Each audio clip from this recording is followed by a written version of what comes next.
Setting some dream snares around, but Freddy doesn't seem like he's going to be able to capitalize on these survivors. 2 generators gone.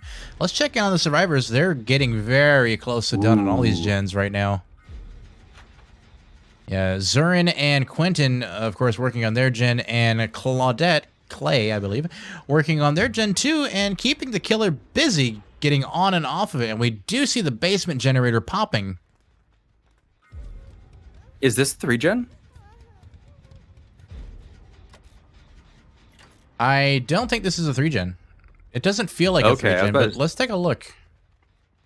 From the killer perspective, I see this one. I see the one up inside the house, which technically would make it at least a 2-gen. I guess, this is kind of a 3-gen. This is a 3-gen, yeah. Yeah, I thought that third one there was farther away, but that must, yeah, that was what I was seeing. I was seeing the totem way the hell over there. And for some reason, for just a moment, I thought that was a generator way back there. But no, that's just a fairly distant totem. However, unless Freddy is going to camp those 3-gens, or that 3-gen, he's not going to be able to capitalize on it. So where is Freddy now? Freddy is kind of hanging out in this area for sure. Now, the one on the second floor would be the one that I'd probably go for, probably being the most difficult one to defend for Freddy, because he would have to go out of the way to get up there. But it's not like it's super out of the way. But yeah, what was that? Is it a single man? I think is it a single man gen? Yeah, I'm pretty sure. That's going to be tougher to get done. For sure. Now, if these survivors want to get anywhere, they got to bait Ruin. Ruin for sure is going to be what gets it out, and of course having Discordance on is going to make sure that he always knows when there's more than one survivor working on a generator, which is actually why that single gen might be a good idea to at least go for. We do see them getting a totem, but was it Hex Ruin? Was it Hex Ruin? Let's find out. Ooh, is she going to get the hit there? No, she gets the pallet stun. Very nice, Claudette, getting that pallet stun on Freddy. And Freddy going to abandon the chase and go back, I believe, to the generators, because that is the objective, not the survivors per se. Although that does give him points, the generators are what matter to Freddy, and he does go back directly to them, seeing the Quentin and the Nia kind of have freedom of choice, going for the one that's most out of position, which would be, I think, the Quentin in this case. Ooh, going for a whiff hit, because Quentin did not stay there. He went right to the shack. Right past the shack, actually. Going to the house. Freddy is perhaps going to commit. It could be a mistake if he decides to commit to a chase like this. And we see Hex Ruin now going down, ladies and gentlemen. That hurts me in my bones. And now he is absolutely committed to this.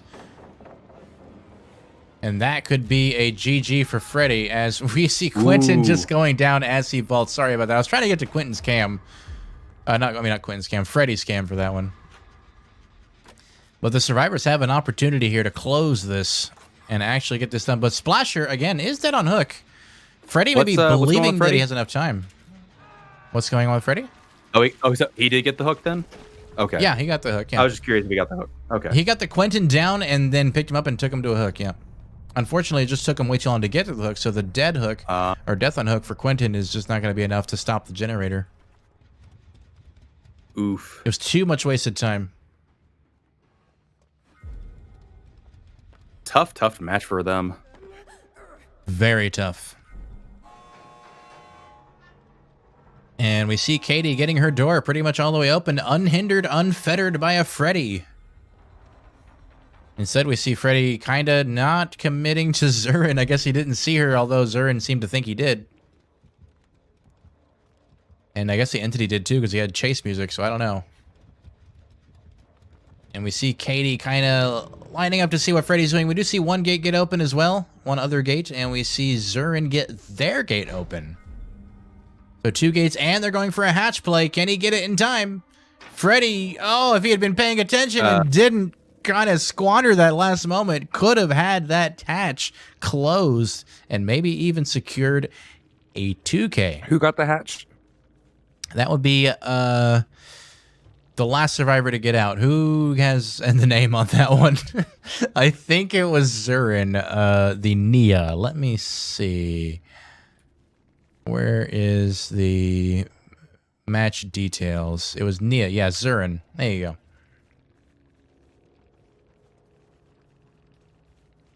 So this build looks like for Freddy, that's a pretty standard build. Ruin, Undying, Surveillance, very strong, gives you lots of good information. Thanatophobia, I don't know, but it's probably just a slow down progression. He's got it's infinitely slow Freddy, so Thanatophobia just adds to that. I get that. Shall I get ready for post game interview, Sam? Yes, please. All right.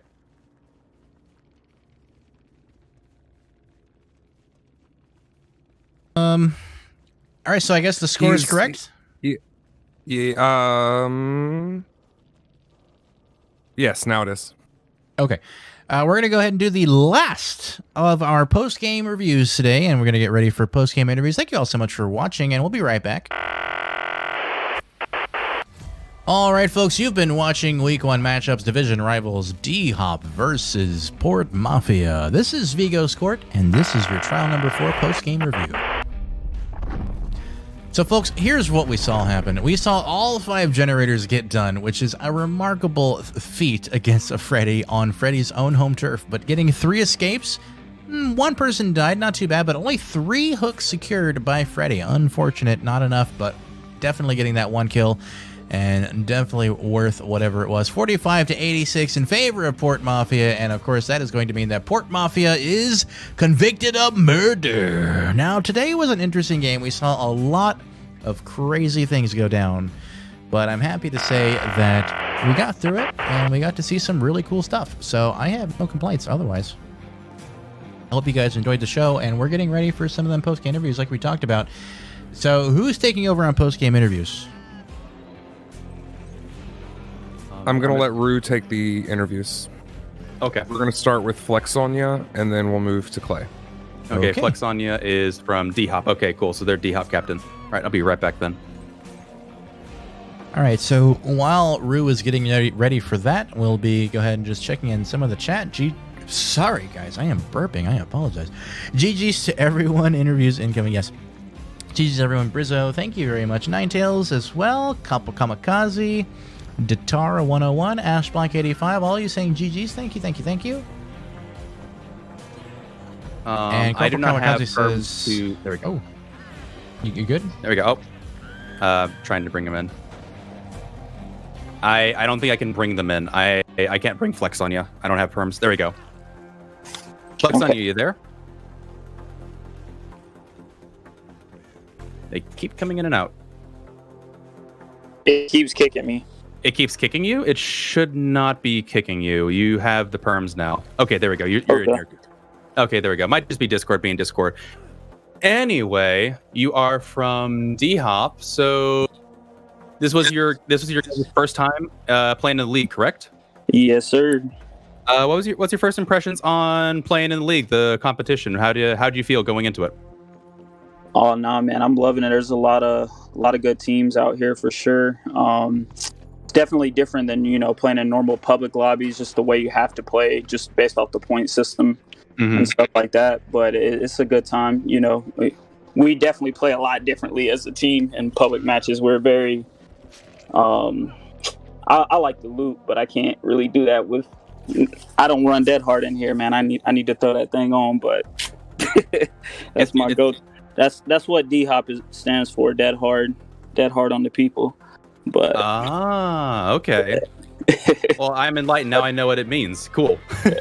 But there's some good teams out there for sure. They definitely played well today. Yeah. Are there things that you saw during the game that you think you can go in to prove on? First game, you're done now. You can go into practice. What are things you guys are looking to improve on after seeing this first match? Definitely communication, especially after that. We had that one death in the basement. I think that was second game. Yes. Definitely got to work on communication, and I think that's it. We're going to tinker around with the builds a little bit and go from there.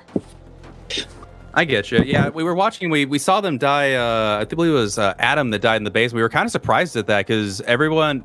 Yeah, there was a chase going on. I'm surprised it didn't happen, but yeah, like you said, it's something you work on going into practice. That's good. Yeah, I'm trying to think. What was the? Oh yeah, your killer pick. Honestly, I was kind of surprised with Michael. What was was that their pick? Were you coaching them with what they should take? What was the thoughts on Michael? No, so we Deary, he's one of our OG buddies, but he hasn't played DHOP in about 9 months until about a week ago. So we've been practicing and stuff all week, and I told him, man, just play who you're comfortable with. But like you said, I seen a lot going on in the chat when he was talking about burning Freddie and stuff. I was like, man, he just got to do what he's comfortable with right now, and we're gonna work the kinks out and get active. He definitely he played better than any of us would have at Killers. That's fair. Yeah, I know some people that play Survivor a lot, and they're just like, yeah, I'm not gonna touch Killer. I get that. That's why like killer mains like me exist. It's all good. I get you. Exactly. Yeah, y'all are a different breed for sure. Yeah. Aggressive at some points, I guess. Oh man. No, it's good to have you guys on. I enjoyed the match. Seeing the different games. Sure, we had some resets and hiccups, but overall, I enjoyed seeing the different plays going on. And we'll smooth things out going forward too, which is nice. I think that's that's my bad too with the hiccup on the object that first game. Like I said, we had that issue when I had talked to one of the admins earlier, and they had approved it, but they had read my message wrong. They thought I said, was it illegal, when I asked if it was a legal perk, because I remember y'all talking about object at one point, and then I just got lost. It's hard to keep up with all the chat.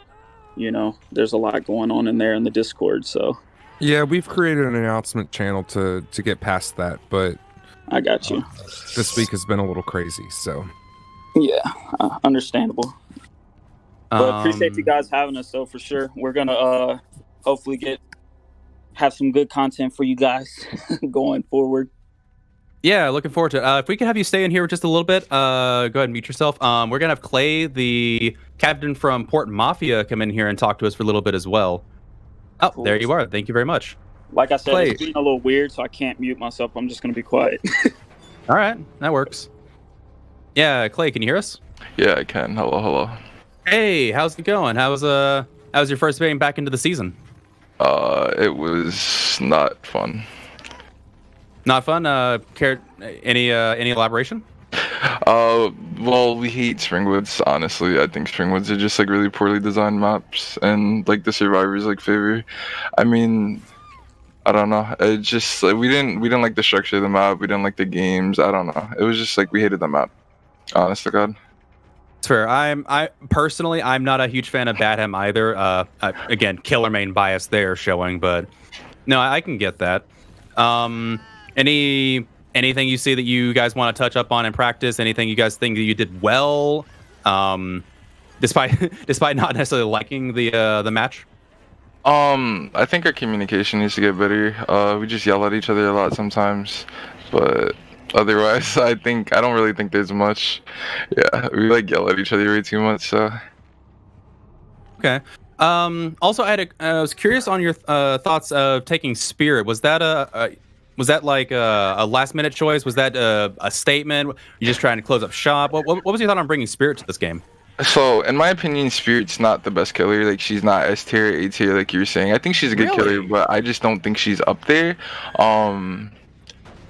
Also, when Flexonia decided to say he 2-gen Caddy, like, being funny, Angel was like, I'm just gonna play Spirit. And we were just like, go for it. Like, honestly, just shit on them, like, whatever. Like, our Caddy, sorry, I know him by Angel, but yeah, I was like, just pull out the Spirit. We're not really gonna use Spirit in games like against like CDM or like the better teams because like in our opinion we don't think it's the best killer, but everybody's entitled to their own opinion, so we'll just save the better killers for those.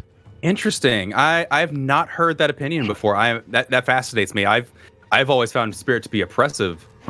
Is there any like I'm not to get too deep on it, is there anything specifically why you think Spirit is not that oppressive of a killer? Like, is there something about, like, do you guys see, like, triggers for her, or what? I look at her as the other mid-tier killers, like Oni, like, other killers where if you don't snowball, you lose. It's either you snowball or you lose. It's a 4K or it's an OK. Like, it's pretty much, like, no in between, in my opinion.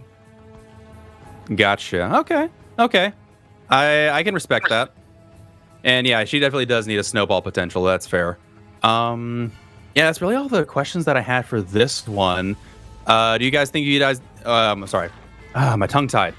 Do you guys think there's anything you did well that you want to see in the future out of your games?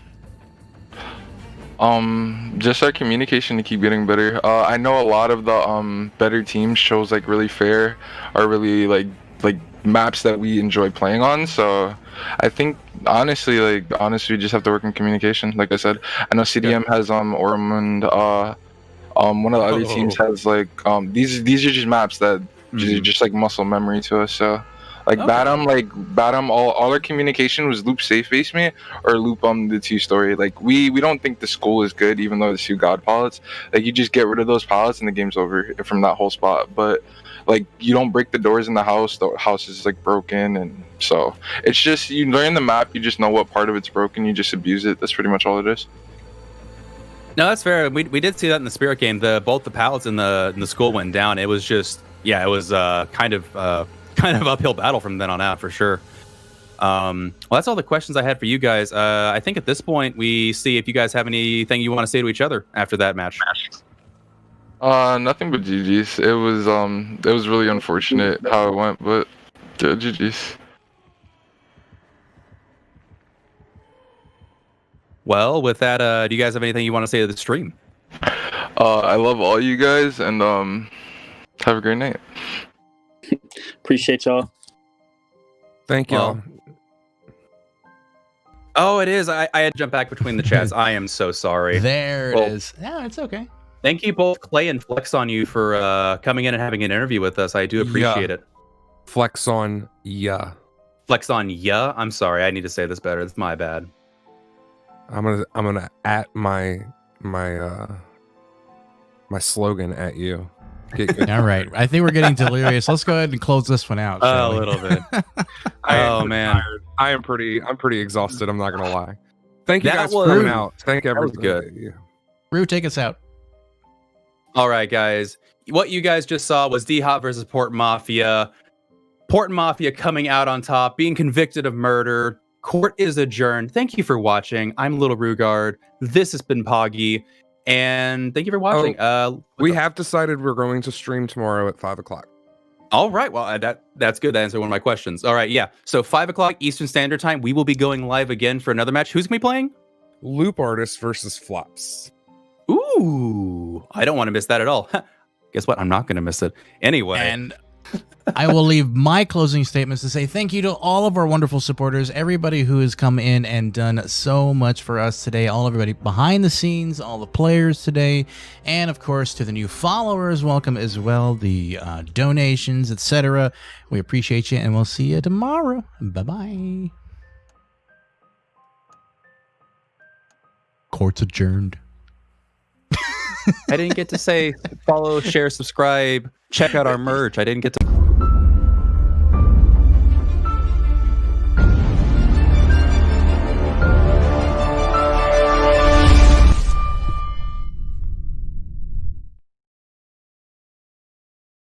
So before the first gen even pops.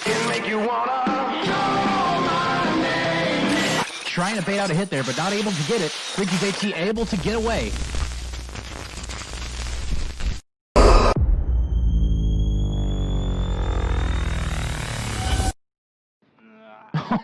That was a missed decisive strike.